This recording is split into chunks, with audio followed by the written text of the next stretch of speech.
Hello friends, welcome to IICS platform. आज हमारा topic है स्पेशल कैटेगरी स्टेटस। क्या होता है स्पेशल कैटेगरी स्टेटस और अधिकतर स्टेट जैसे कि आंध्र प्रदेश और बिहार के नीतीश कुमार क्यों इस स्टेटस को मांग रहे हैं अपनी स्टेट के लिए, इसमें क्या क्या बेनिफिट मिलेगा फ्रॉम दी सेंट्रल गवर्नमेंट और ये सेंट्रल गवर्नमेंट किसी को क्यों नहीं दे रही है, इसके बारे में सब जानेंगे। अब इसको जानने से पहले पहले पूरी कहानी समझिए। देखिए, हमारे इंडिया में अभी इलेक्शन हुआ है। किसका इलेक्शन? लोकसभा का इलेक्शन। और जिसका 4 तारीख को रिजल्ट आया है। क्या आया है? 4 तारीख को जिसका रिजल्ट आया है। और रिजल्ट में पाया गया है कि अधिकतर जो पार्टियां हैं वो किसी भी पार्टी ने मेजोरिटी गेन नहीं करी है। मींस गवर्नमेंट बनाने के लिए मेजोरिटी गेन नहीं कर पाई है। एज वेल एज सबसे लार्जेस्ट पार्टी जो बनी है वो बनी है बीजेपी, जिसकी सीटें हैं 240 सीट। और एनडीए की बात करी जाए तो एनडीए को कम से कम 292 सीटें मिली हैं। कितनी सीटें मिली है मेरे दोस्तों? 292, नियरली 292 सीटें मिली हैं। अब इसमें बात जो चल रही है वो 2 लीडरों की चल रही है। 2 लीडर कौन से? हमारे पहले लीडर हैं नीतीश कुमार और दूसरे हैं एन चंद्रबाबू नायडू। ये क्यों? ये मेजर रोल प्ले क्यों करने वाले हैं और इनको एक टैग क्यों दिया जा रहा है कि ये किंग मेकर हैं? किंग मेकर मतलब ये राजा बनाएंगे, राजा बनाने का डिसाइड करेंगे। जैसा कि आप जानते हो कि किसी भी पार्टी को सरकार बनाने के लिए सेंटर में 272 का आंकड़ा चाहिए। मतलब व्हाट आई मीन्स 272 सीटें चाहिए। व्हाट आई मीन्स अगर देखा जाए तो 543 हमारे लोकसभा में सीटें,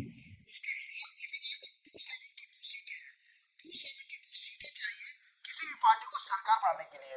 और देखा जाए 2024 के इलेक्शन में तो किसी भी पार्टी ने इस आंकड़े को पार नहीं कर पाया है और छू भी नहीं पाया है। 2014 और 19 से बीजेपी गवर्नमेंट इसके आंकड़े को छू रही थी, इवन आगे भी निकल रही थी, जिससे क्या है कि सिंगल लार्जेस्ट पार्टी गवर्नमेंट बना रही थी बीजेपी।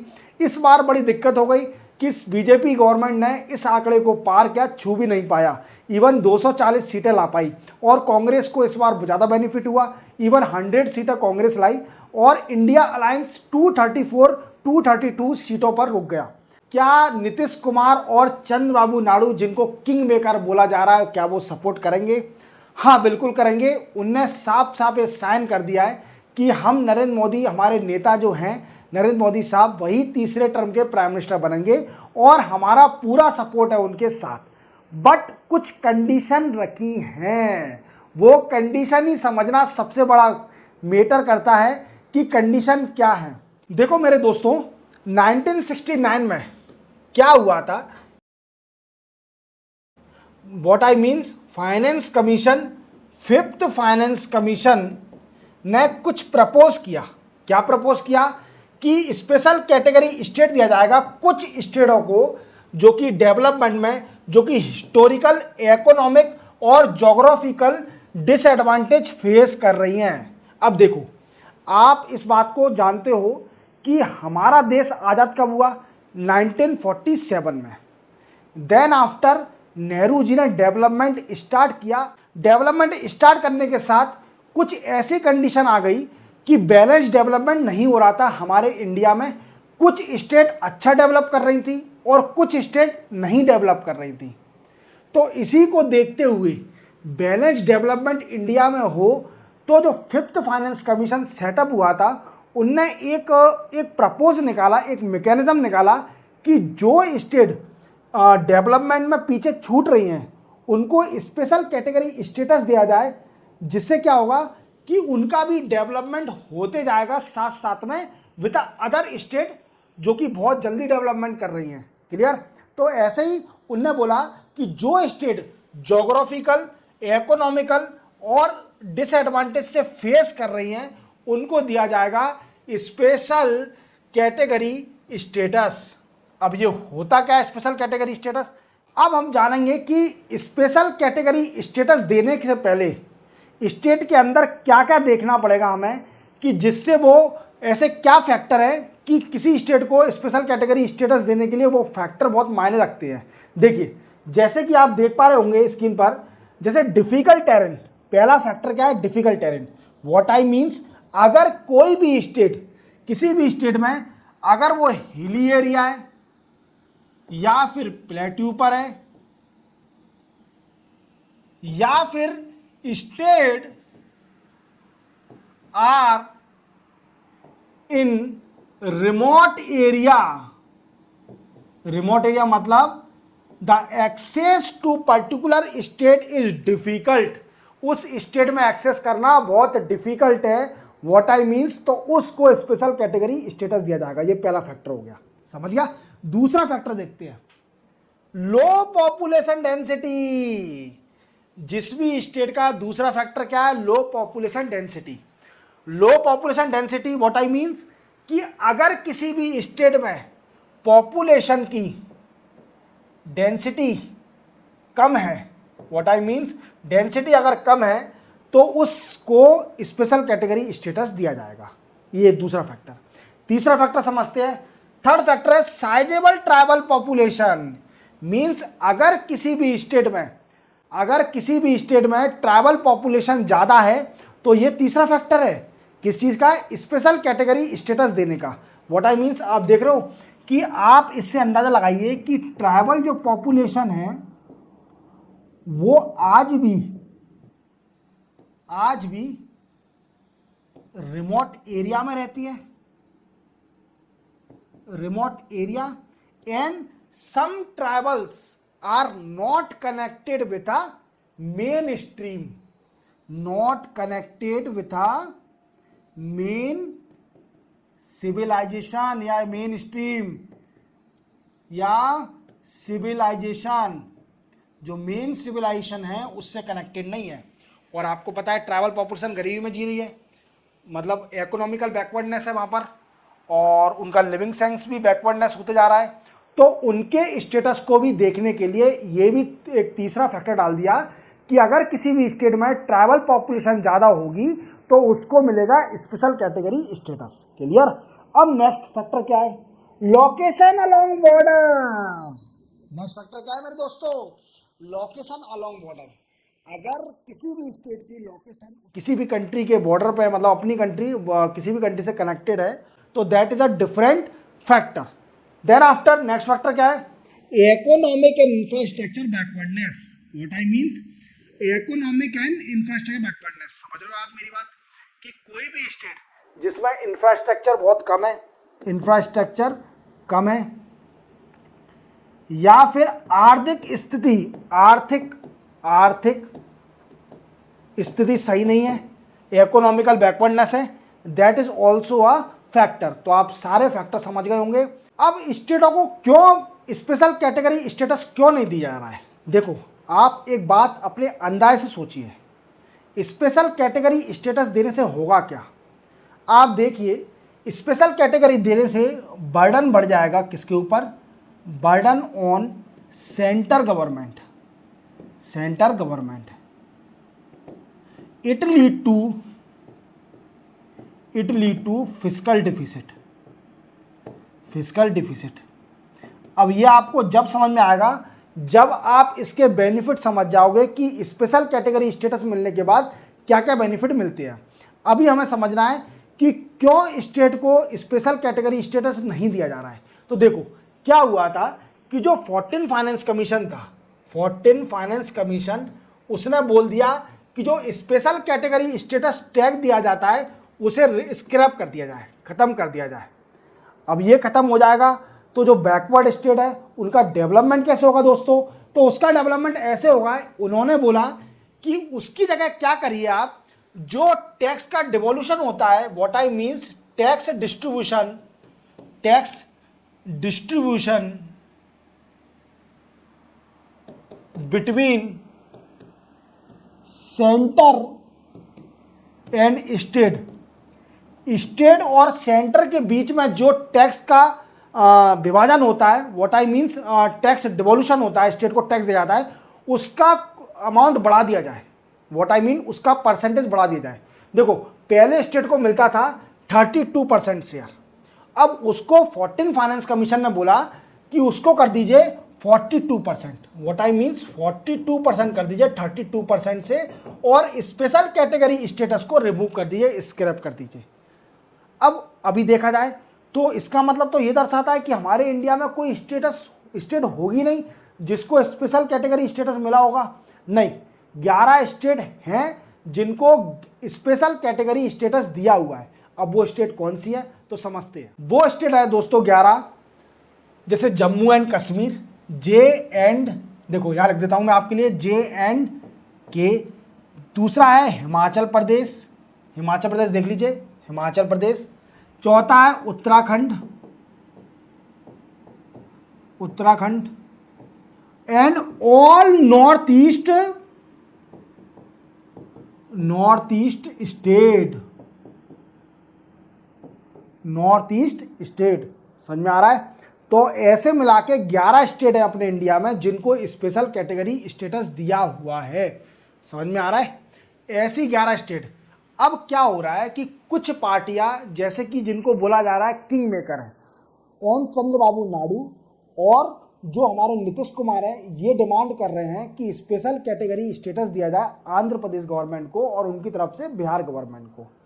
अब इनकी डिमांड फुलफिल होती है या नहीं होती है ये बाद में डिसाइड होगा, पर इन्होंने नरेंद्र मोदी साहब को सपोर्ट दे दिया है to become a third time prime minister of the India. अब हम समझेंगे मेन बात, क्या कि स्पेशल कैटेगरी स्टेटस में क्या क्या बेनिफिट मिलता है स्टेट को।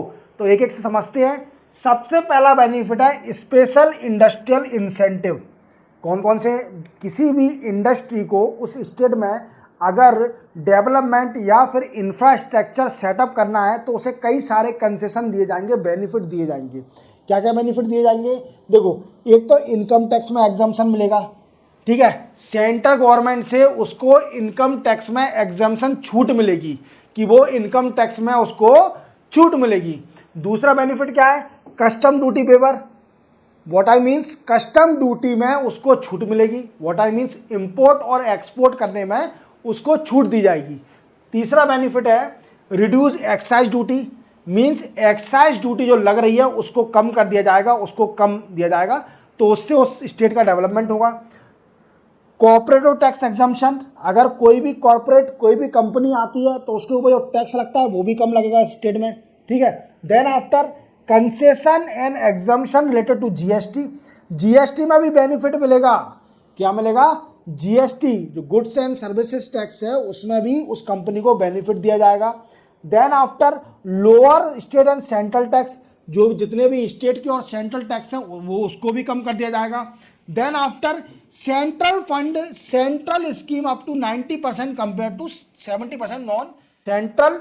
Central sponsor scheme, central sponsor scheme में जितनी भी होंगी उसमें 90% का शेयर सिर्फ ओनली सेंटर का होगा। अब ये सर होता क्या है, ये डिटेल में समझाइए। देखो क्या होता है, एक होती है सेंट्रल सेक्टर स्कीम और दूसरी होती है सेंट्रल स्पॉन्सर स्कीम। अब देखो सर, ये होती क्या है, ये क्या स्कीम अलग अलग है क्या? नहीं, स्कीम तो एक ही होती है, बट इनमें मेजर डिफरेंस ये होता है कि जो सेंट्रल सेक्टर स्कीम होती है उसमें 100% का शेयर ऑफ 100% सेंटर, मीन्स पूरी स्कीम का पैसा सेंटर उठाएगी, सेंटर देगी, पूरे स्कीम का जितना भी खर्चा होगा वो सेंटर देगी। और दूसरी होती है सेंट्रल स्पॉन्सर स्कीम। ये क्या होती है सर? सेंटर स्पॉन्सर स्कीम में शेयरिंग होती है, sharing between centre and state. Centre और स्टेट में शेयरिंग होती है। अब शेयरिंग कैसी? आपने देखा होगा, आप पढ़ते होंगे कई सारी स्कीम, उसके प्रोविजन पढ़ते होंगे, तो उसमें एक प्रोविजन ऐसा लिखा होता होगा कि नॉर्मल जो स्टेट है उनके साथ शेयर सेंट्रल गवर्नमेंट 75% देगी और 25% देगी स्टेट गवर्नमेंट स्कीम में। व्हाट आई मीन्स, दूसरे में लिखा रहता है कि 70% सेंटर देगी या 30% स्टेट देगी। बट एक कंडीशन ये भी लिखी होती है कि जो स्पेशल कैटेगरी स्टेट है, जो स्पेशल कैटेगरी स्टेट है उसमें सेंटर देगी 90% शेयर और 10% स्टेट देगी। तो ये बेनिफिट भी है।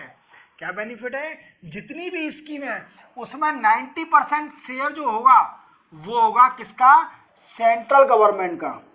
अब देखो, इतने सारे बेनिफिट मिलने के बाद आप ये बताइए कौन सी ऐसी कंपनी नहीं होगी वो डेवलपमेंट नहीं करेगी, जहां पर जाके इन्वेस्टमेंट नहीं करेगी, उसको लाखों बेनिफिट मिल रहा है। तो उससे क्या होगा कि उस स्टेट का इंफ्रास्ट्रक्चर बढ़ेगा, उसकी इकोनॉमिकल कंडीशन बढ़ेगी और उस स्टेट का डेवलपमेंट होगा। अब हम समझेंगे कि आंध्र प्रदेश ही गवर्नमेंट 2014 से क्यों लगी हुई है कि हमारी स्टेट को स्पेशल कैटेगरी स्टेटस दीजिए। आंध्र प्रदेश को इतनी क्या पड़ी है कि स्टेट को स्पेशल कैटेगरी स्टेटस दिलाने के लिए। देखो क्या हुआ था कि जैसे आप देख रहे होंगे मैप के अंदर, this is our Andhra Pradesh and this is our Telangana. अब देखो, अब ये क्या हुआ कि 2 जून ऑफ 2014 में हमारी आंध्र प्रदेश स्टेट का बाइफरकेशन हुआ। क्या हुआ दोस्तों, इसका बाइफरकेशन डिवाइडेशन हुआ, 2 स्टेट बनी, जिससे एक बनी तेलंगाना और दूसरी बनी आंध्र प्रदेश। क्लियर। अब इसको बनने के बाद क्या हुआ कि यूपीए गवर्नमेंट ने प्रॉमिस किया था, यूपीए गवर्नमेंट थी 2014 में, यूपीए गवर्नमेंट जो कांग्रेस की सरकार का अलायंस था, उनने प्रॉमिस किया था आंध्र प्रदेश गवर्नमेंट को कि आपको स्पेशल कैटेगरी स्टेटस दिया जाएगा, आप बेफिक्र रहिए, आपका जो भी लॉस हुआ है तेलंगाना स्टेट कटने से, बाइफरकेट होने से, आपको पूरा बेनिफिट स्पेशल कैटेगरी स्टेटस दिया जाएगा। Then after Chandrababu Naidu and Chandrababu Naidu ये वहां के सीएम थे। 2014 से लेकर 2019 तक ये सीएम रहे वहां के, और इनने कई लड़ाई लड़ी और for the special category status to Andhra Pradesh government, ठीक है, आंध्र प्रदेश स्टेट को। अब इसमें क्या हुआ कि ये 2014 में सपोर्टर भी थे, supporter to BJP government, what I means NDA alliance में ये थे सेंट्रल गवर्नमेंट में। क्लियर। देन आफ्टर इन्होंने क्या किया, इन्होंने डिमांड क्यों करी, क्योंकि क्या हुआ है कि आंध्र प्रदेश से जो बाइफरकेशन हुआ उससे क्या हुआ कि जो मेजर जो इनका डिस्ट्रिक्ट था हैदराबाद, जहां पर इनका मेजर डेवलपमेंट था, वो चला गया तेलंगाना में। कहां चला गया? तेलंगाना में। और इन्होंने एक और रीजन दिया था कि बाइफरकेट होने के बाद स्टेट को 59% of the population of the state, means दोनों स्टेट की पॉपुलेशन मिला के 59%, और 59% ऑफ डेब्ट, कर्जा, liability of the original state, वो पूरी आंध्र प्रदेश पे आ गई। What I means 59% of responsibility of the original state came under the Andhra Pradesh state. What I means Andhra Pradesh पर रिस्पॉन्सिबिलिटी आ गई। उनने एक और रीजन दिया कि 47% ही रेवेन्यू मिलता है सिर्फ ओनली, और हमको 47% तो रेवेन्यू मिल रहा है, और उसके बावजूद भी आप 59% of responsibility were provided to the Andhra Pradesh state after bifurcation of Andhra Pradesh and Telangana government. तो ये गलत है, इसलिए हमको स्पेशल कैटेगरी स्टेटस दीजिए, स्पेशल कैटेगरी स्टेटस दीजिए। यूपीए गवर्नमेंट चली गई कब? 2014 में। मोदी साहब मेजोरिटी में थे, बीजेपी गवर्नमेंट मेजोरिटी में थी, वो नहीं चाहती थी कि किसी भी स्टेट को स्पेशल कैटेगरी स्टेटस दिया जाए, जिससे कि स्टेट का क्या बढ़े? फिस्कल डिफिसिट बढ़े, फिस्कल डिफिसिट बढ़े सेंट्रल गवर्नमेंट का, तो वो स्पेशल कैटेगरी स्टेटस नहीं दे रही थी। अब क्या हुआ? अब मामला पेचीदा हो गया। क्या मामला पेचीदा हो गया? मामला ये पेचीदा हो गया कि बीजेपी गवर्नमेंट मेजोरिटी में नहीं आई है 2024 में, और उसको रीजनल पार्टी का सपोर्ट चाहिए और उनकी हर बात माननी पड़ेगी। समझ में आए? तो आंध्र प्रदेश का जो सपना है स्पेशल कैटेगरी स्टेटस का, वो सच होता दिखाई दे रहा है, क्योंकि एन चंद्रबाबू नायडू के पास सीटें अच्छी खासी हैं जो कि एनडीए गवर्नमेंट को सपोर्ट कर रहे हैं। एनडीए को सपोर्ट करने के साथ साथ नायडू ने पुरानी बातें भी याद दिलाई। क्या दिलाई? कि पहले इन्होंने कितना संघर्ष किया है स्पेशल कैटेगरी स्टेटस के लिए, इसको अपन समझते हैं, इससे क्या क्या बेनिफिट होगा। देखो, आंध्र प्रदेश ने बोला है कि स्पेशल कैटेगरी स्टेटस बहुत ज़रूरी है स्टेट के लिए, क्योंकि इंडस्ट्रियलाइजेशन करना है।